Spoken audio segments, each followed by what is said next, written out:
श्री राम जय राम जय जय राम ओ श्री राम जय जय राम ओ। सुधी एवं गुणीजनों, जय श्री राम।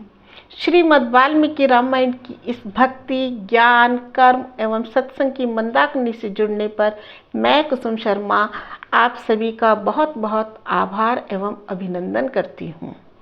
पिछले प्रसंग में हमें ज्ञात हुआ था कि विश्वामित्र जी के आश्रम का नाम सिद्धाश्रम था, जहाँ एक समय भगवान विष्णु ने दीर्घ काल तक तपस्या की और इस सिद्धाश्रम में काश्यप ऋषि ने अपनी पत्नी अदिति के साथ विरोचन के पुत्र असुरराज वलि के यज्ञ को विफल करने के लिए अपनी पत्नी के गर्भ से पुत्र रूप में वामन अवतार लेने के लिए भगवान विष्णु से प्रार्थना की थी। इसके उपरांत भगवान विष्णु ने वामन रूप लेकर राजा बलि से 3 पग भूमि मांगी और अपना विशाल रूप प्रकट करके तीनों ही लोगों को नाप लिया। तो अब तक आप जान गए होंगे कि राजा बलि के पिता का नाम क्या था और वामन अवतार में विष्णु भगवान के माता पिता कौन थे और विश्वामित्र जी के आश्रम का नाम क्या था। और अब आगे हम जानेंगे कि श्री राम और लक्ष्मण ने कितने दिन रात जाग कर के सिद्धाश्रम में तपोवन की रक्षा मारीच और सुबाहु जैसे राक्षसों के विशाल दल से की। और अब साथ ही हम ये भी जानेंगे कि कुश नाग की 100 कन्याओं को कुब्जा होने का श्राप वायुदेव ने क्यों दिया और किस स्थान पर दिया। अगले प्रसंग में आप सभी सुधीजनों के समक्ष मैं 30वें और 31वें सर्ग में प्राप्त वर्णन को संक्षिप्त में प्रस्तुत करती हूँ।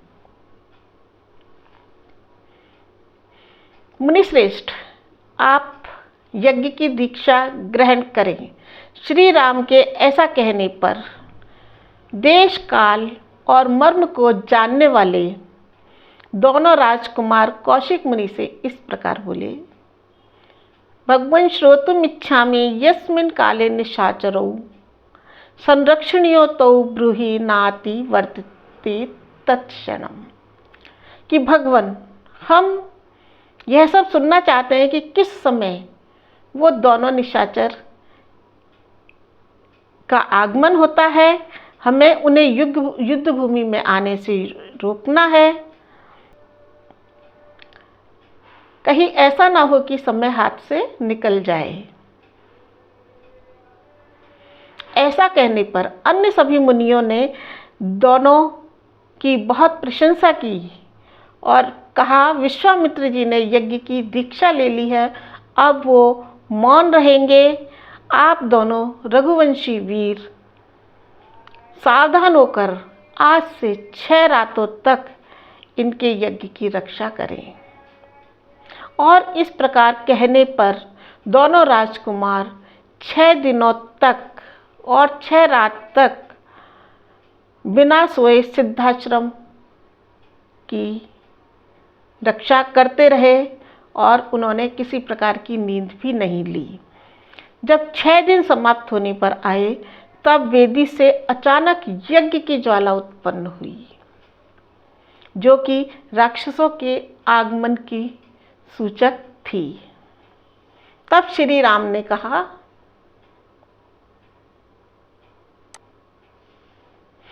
मित्र, आप देख सकते हैं कि यहाँ पर किस तरह से साधु सब ऋषिगण यज्ञ कर रहे हैं और ऊपर से राक्षसगण किस प्रकार से लहू की धारा बरसा रहे हैं और सभी को डरा रहे हैं। हाथ में विशाल शस्त्र लेकर वो बार बार उनके ऊपर आक्रमण करने की चेष्टा कर रहे हैं।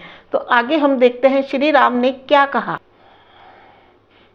श्री राम ने कहा, यतो भव समाहित, हे सुमित्रा नंदन, लक्ष्मण, चित्त को एकाग्र करके सावधान हो जाओ। इसके उपरांत कुश, स्तृक, समिधा, पुष्प से सजी वेदी में अग्नि प्रज्वलित हुई। विश्वामित्री जी एवं अन्य ऋषिगण यज्ञ करने लगे। शास्त्र विधि के अनुसार वेद मंत्र आदि से यज्ञ का कार्य आरंभ हुआ। जैसे वर्षा काल में मेघों की घटा सारे आकाश को घेर कर दिखाई देती है, उसी प्रकार मारीच सुबाहु नामक राक्षस सब अपना माया जाल फैलाते हुए यज्ञ मंडप की ओर बढ़ने लगे। उनके अनुचर भी उनके साथ थे। भयानक राक्षसों ने वहां आकर रक्त की धारा को बरसाना आरंभ किया। मारीच और सुबाहु को आता देख करके श्री राम ने लक्ष्मण से कहा, पश्य लक्ष्मण दुर्वृत्तान राक्षसान पिशितास्नान मानवास्त्र समाधुतान अनिलेन यथा घनान। हे लक्ष्मण, वह देखो सारे राक्षस आ पहुँचे हैं जो कि मांस का सेवन करने वाले हैं। मैं मानवास्त्र से इनको मारकर भगा दूंगा और वायु के वेग से जैसे बादल छिन्न भिन्न हो जाते हैं वैसे ये भी भाग जाएंगे। ऐसा कहकर श्री राम ने मारीच की छाती में मानवास्त्र का वार किया। मानवास्त्र से पीड़ित मारीच चक्कर काटता हुआ दूर चला जा रहा था। ये देख करके श्री राम ने कहा, हे लक्ष्मण, देखो मनु के द्वारा प्रयुक्त शीतेशु नामक अस्त्र इस राक्षस को मूर्छित करके दूर तो लिए जा रहा है, लेकिन उसका प्राण हरण नहीं कर रहा है। इस प्रकार मारीच सैकड़ों योजन दूर समुद्र में जाकर गिरा। लक्ष्मण ऐसा कहते हुए लक्ष्मण जी से ऐसा कहते हुए श्री राम ने फुर्ती से महान आग्नेयास्त्र का संधान सुबाहु पर कर दिया। उसकी छाती पर किया, जिसके चोट लगने से वह मरते हुए भूमि पर आकर गिरा।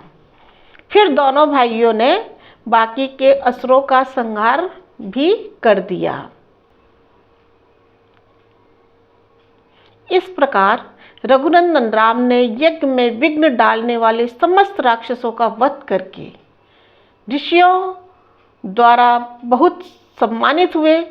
जैसे पूर्व काल में देवराज इंद्र असुरों पर विजय प्राप्त करके सम्मानित हुए थे, पूजित हुए थे। इसके उपरांत विश्वामित्र जी ने बहुत अधिक प्रसन्न होकर के दोनों भाइयों से कहा, मैं तुम्हें पाकर कृतार्थ हो गया हूँ।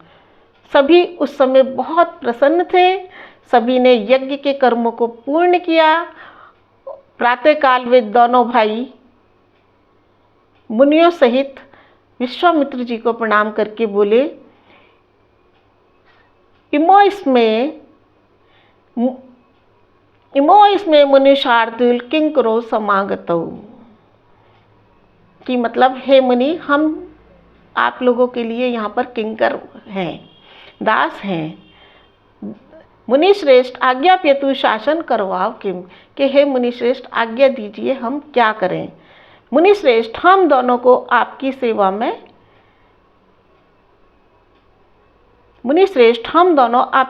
में उपस्थित है। मुनि श्रेष्ठ आज्ञा दीजिए कि हम क्या सेवा करें।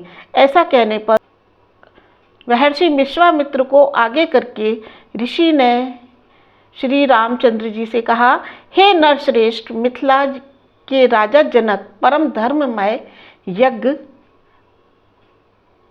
करने वाले हैं। हम सब लोग उसमें जाएंगे, तुम्हें भी हमारे साथ चलना।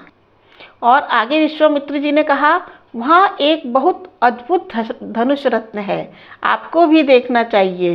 विश्वामित्र जी ने आगे कहा, आयाग भूतम नपेत तस्य वेशमणि राघव, कि पूजा की तरह, पूजनीय की तरह वह जो धनुष है राजा जनक जी के आश्रय में रखा हुआ है। अर्पित विविधेय धूपे अग्रु गंधवी, वो विविध प्रकार की धूप, अग्रु और गंध से नित्य पूजित होता है। क्या कहा? रघुनंदन राजा जनक जी के महल में वह धनुष पूजनीय देवताओं की भांति प्रतिष्ठित है और नाना प्रकार के गंध, धूप, अगर आदि सुगंधित पदार्थों से उसकी पूजा होती है। ऐसा कहकर विश्वामित्र जी ने वन देवताओं से आज्ञा ली और ऋषि मंडली तथा राम लक्ष्मण के साथ वहाँ से प्रस्थान किया। उस समय प्रस्थान करते समय सिद्धाश्रम में निवास करने वाले मृग पक्षी भी उनके साथ पीछे पीछे चलने लगे। कुछ दूर जाने पर विश्वामित्र जी ने उन्हें वापस लौटा दिया। फिर सब ऋषि मंडली ने सोनभद्र नदी के तट पर डेरा डाला, जहाँ सूर्यदेव अस्त हो गए थे। सब ने अग्निहोत्र का कार्य पूरा किया। तत्पश्चात श्री राम ने तपस्या के धनी मुनि श्रेष्ठ विश्वामित्र जी से पूछा, हे भगवान, यह हरे भरे समृद्धिशाली वन से युक्त सुशोभित देश कौन सा है?